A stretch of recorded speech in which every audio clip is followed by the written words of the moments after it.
The 2025 NBA Finals are tied at 1 game apiece, with OKC punching back in Game 2 after making several adjustments with 2 days off. Hi everyone, welcome back to another video of Spectator Sports, where we cover sports from a spectator's point of view.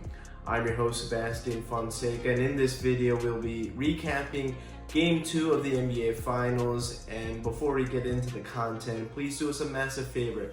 Drop a like on this video, subscribe to the channel if you haven't done so already. If you want to enjoy more Spectator Sports, we got that for you on YouTube in our various playlists, as well as clips which can be found on TikTok.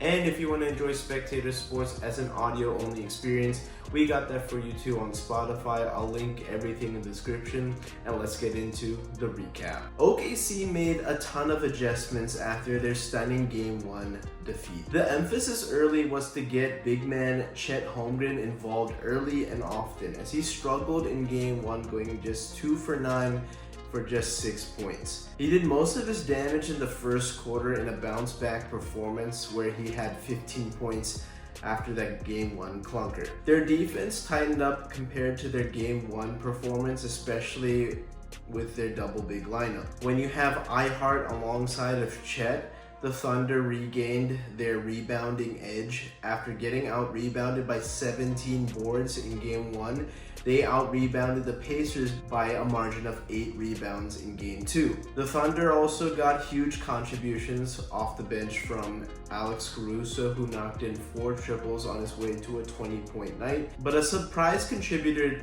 to Game 2 of the NBA Finals was Aaron Wiggins, a former Terp. Wiggins hit 5 3-pointers, mostly from that left elbow area, with a combination of transition threes, kickouts from Shea, or even creating his own shot with a couple of step-back 3-pointers. Aaron Wiggins' performance is a testament to how deep the OKC bench truly is, as the Thunder have a bunch of guys who are long, tough defenders who can also get hot offensively on a given night. Shai Gilgeous-Alexander made it a point of emphasis to be a distributor early. We talked about how we got Chet, Alex Caruso, and Aaron Wiggins going, but Shai controlled the game's pace with his mind, once again making the right read on deciding on when to kick it out, but also when to score. And after struggling in Game 1, his mid-range game drastically improved. There were so many times where he was able to find his spots in that 14 to 18 foot range and just cook Aaron Nesmith or whoever was guarding him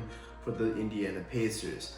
And Shai has been on a historic rate in his first 2 games in the NBA Finals, breaking a record that used to be Allen Iverson's by scoring 72 points in the first 2 games. And like I said, he can really do it as long as he's also bringing his teammates along with the ride, because I think the formula for the Indiana Pacers is you won't really find a way to stop SGA. That's just a given, and they don't have the personnel. But if you can limit the damage that maybe Chet and Jalen Williams can do, then you might have a chance. OKC's defensive scheme on Tyrese Haliburton also drastically changed in Game 2. Mark Daigneault threw the kitchen sink with 6 different defenders guarding Hallie at some point in the game. But Lou Dort once again had the biggest impact, as he didn't muster a single inch when guarding Haliburton, as Hallie couldn't really get a lot of separation, and this led to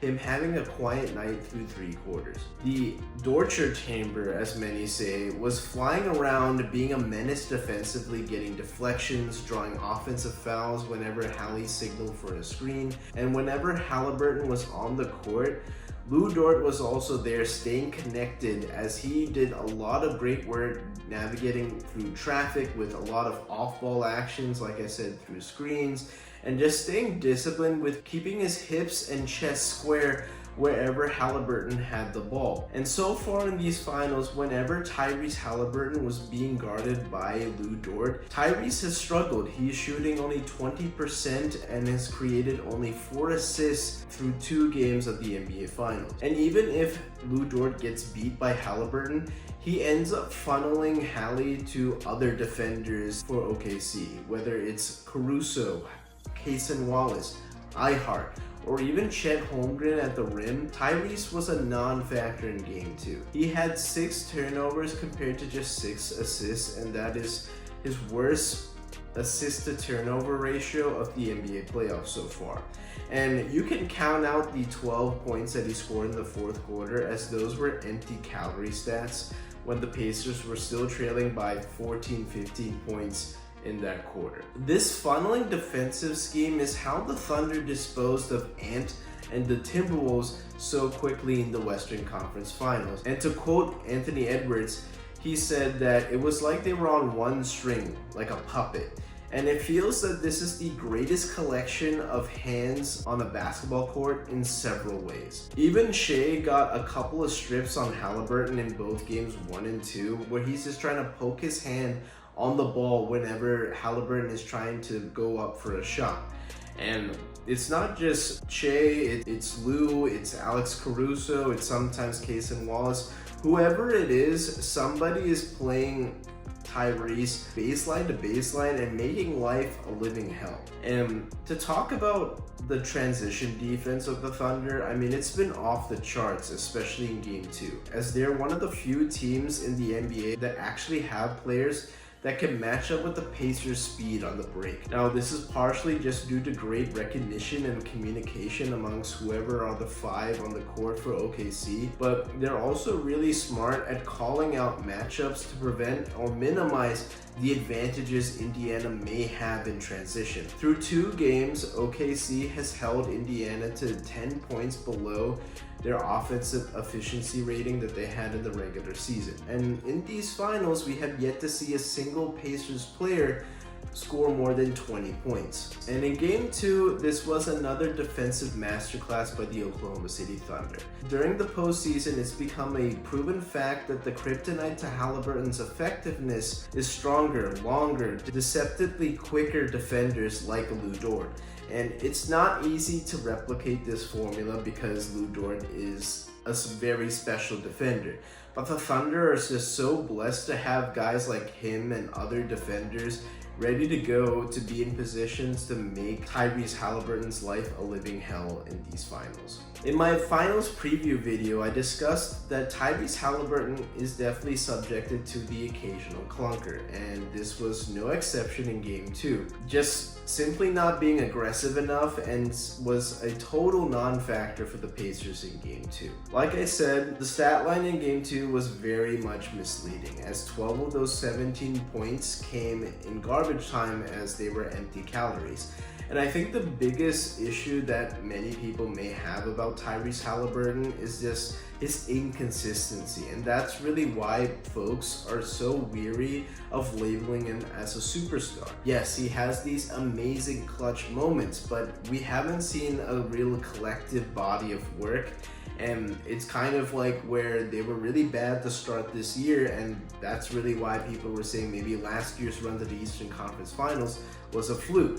Now, we've been proven wrong. This postseason run, and the Oklahoma City Thunder are one of the best defenses ever assembled. It's not just OKC he struggled against. There's a significant sample size where he struggled during this postseason run. And if the Pacers want any chance of winning this series, he cannot get flustered in Game 2, and it just seemed to infect the entire Pacers team. Things to watch for Game 3. It's going to come down to the Pacers establishing their offense. Can they get out on the fast break? Can they operate fast? Can they run their offense at the pace that they prefer to play at? Getting some transition looks and also points inside the paint is going to be key, because all but 5 of Indiana's shots in the first half of Game 2 were outside the paint, meaning a lot of 2s and a lot of 3-pointers. And at this point, 3-pointers are part of Indiana's scheme offensively, and that's fine.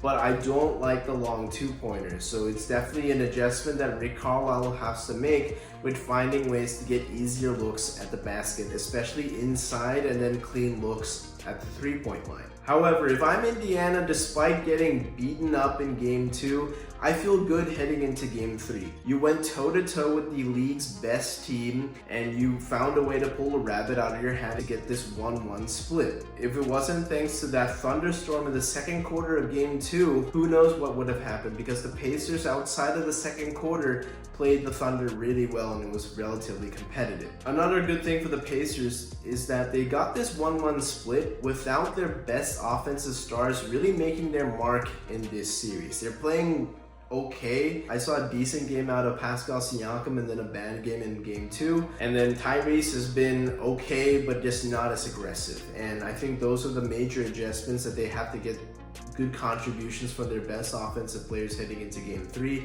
But now the Thunder have made adjustments. Now it's the Pacers' turn to make adjustments. They have 2 full days to get back home. They can rest, they can watch film, ready, and really prepare themselves what's going to be the 2 biggest home games of the season. If they hold serve, they'd have a chance to take a commanding 3-1 series edge in this series, as the pressure is still very much on the Thunder because they gave up home court advantage in game 1. All Indiana has to do is hold serve at this point, and they can win this series in 6 games. But let me know your thoughts in the comments. What adjustments should the Pacers make, and who wins game 3?